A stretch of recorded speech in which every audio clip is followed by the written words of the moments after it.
So hetong mga paps, babalikan natin ang isang napakabigat at nakakalungkot na balita na kumakalat tungkol kay Ivan, isang tao na kamakailan ay naging sentro ng matinding atensyon, issue at cyberbullying. Ayon sa umiikot na post at report online, inuulat na natagpuan umano siyang wala ng buhay sa kanyang tinitirhan.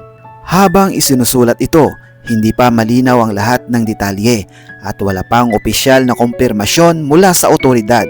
Pero malinaw na may matinding pinagdadaanan siya bago ang insidente. Bago kumalat ang balitang ito, nagpost si Ivan ng serye ng mensahe kung saan makikita ang bigat ng loob, galit sa maling impormasyon at pagkasira ng kanyang pangalan dahil sa mga akusasyon online. Maraming netizens ang nagsabing siya ang responsable sa nangyari sa kanyang ex-girlfriend na si Gina Lima na pumanaw kamakailan.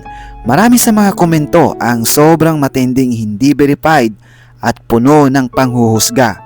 Sa isa sa kanyang mga post, napansin ng marami na para bang may pahiwatig siya na hindi niya kaya ang bigat ng pressure at guilt shaming na ginagawa sa kanya online.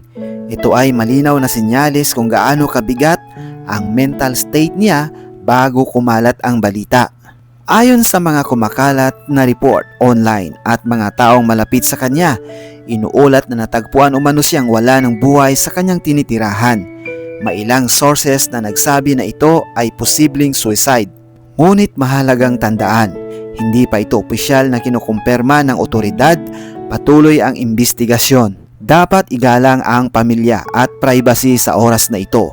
Ang punto rito, may isang taong hindi kinaya ang bigat ng online hate at maling akusasyon.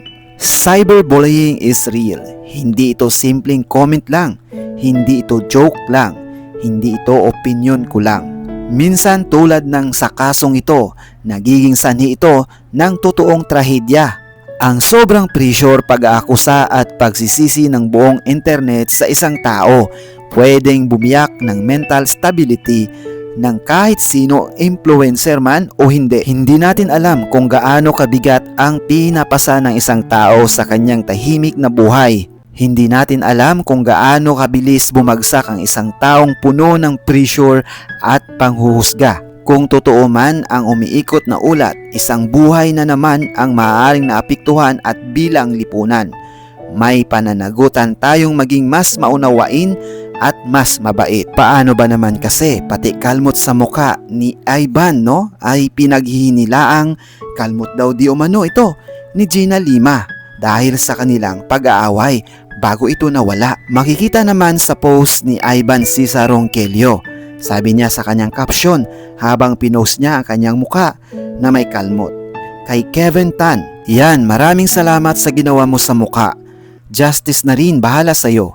Maraming salamat sa pagpakalat ng maling impormasyon. At ayon sa mga netizen mga paps, mababasa mo sa comment section ang dahilan kung bakit may kalmot sa muka ay gawa iyan ng taong na-mensyon ni Mr. Ivan Cesar Ronquillo sa kanyang post. Ayon pa sa kanyang post na video na kung saan ay kasama niya si Miss Gina. Sabi niya sa caption, "Mahal na mahal kita Gina, hindi ko kaya na wala ka sa tabi ko. At hindi ko kayang mabuhay nang wala ka. Sobrang sakit na sa tabi pa kita na wala. Hayaan mo, susunod ako sa iyo at makakasama na kita. Alam na natin sa atin dalawa na walang makakapigil sa pagmamahalan natin." Bago ko tapusin ang video ito mga paps, paalala lang kung ikaw o kakilala mo ay nakakaranas ng matinding stress, depression o naiisip ang self-harm, huwag mahiya na humingi ng tulong sa Mental Health Crisis Hotline 0917-899-8727 or landline na 1553.